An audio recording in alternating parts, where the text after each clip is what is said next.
14th reincarnation of a long line of holy monks who had ruled Tibet for centuries. Their religion was founded in ancient India by a spiritual teacher known as Buddha. For these true believers, the Dalai Lama is the human manifestation of one of the most popular Buddhist deities, the Buddha of compassion. So the Dalai Lama's devoted flock have come bearing good wishes and precious gifts. Butter lamps, carpets, scriptures, brocades, all their precious belongings. And they get just a little glimpse of the Dalai Lama.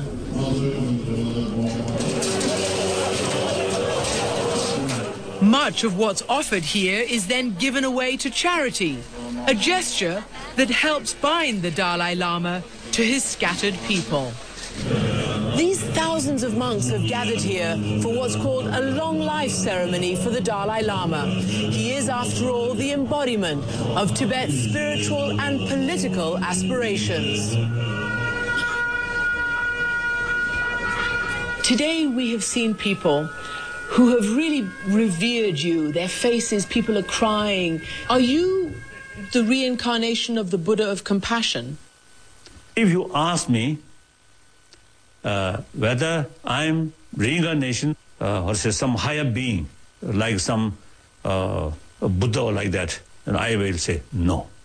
Can you explain what you are? I'm firstly human being. Yep. There's no doubt, 100% sure. Then, second, I'm simple Buddhist monk. He's not so simple, of course. Like the 13 Dalai Lamas before him, he's been at the center of the struggle for control of Tibet.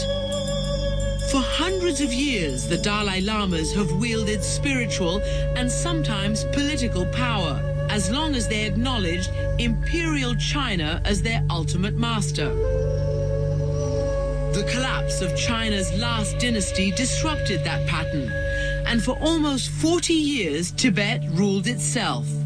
But in 1950, shortly after Chinese communist forces triumphed, they invaded Tibet to reassert their ancient claim. For 9 years, the Dalai Lama lived under communist rule until the people rebelled and he fled on horseback to India, across the Himalayas. Around 10 p.m., I left, disguised as a soldier, one rifle, and then, you see, next few hours, very dangerous. The Dalai Lama escaped, but Tibet's Buddhist culture did not. During Chairman Mao's infamous Cultural Revolution, Red Guards smashed temples and traditions all across China. Tibetans say 6,000 of their monasteries were obliterated. Only 13 were left standing. When China opened up to the world in the 1980s, it did allow Tibet to rebuild its monasteries, but it kept them under strict communist control. Here in Dharamsala, we watched the Dalai Lama tell his side of the story to his visitors, including these high school students from the United States. Everything controlled by Han Chinese, who have no idea about Tibetan culture, about Tibetan Buddhism. In fact, they consider Tibetan Buddhism is the dangerous thing. I heard you say to the people, you said, we're dying. What did you mean by that?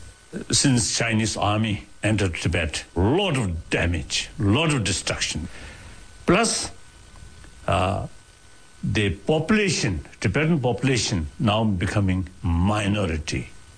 Whether intentionally or unintentionally, some kind of cultural genocide is taking place.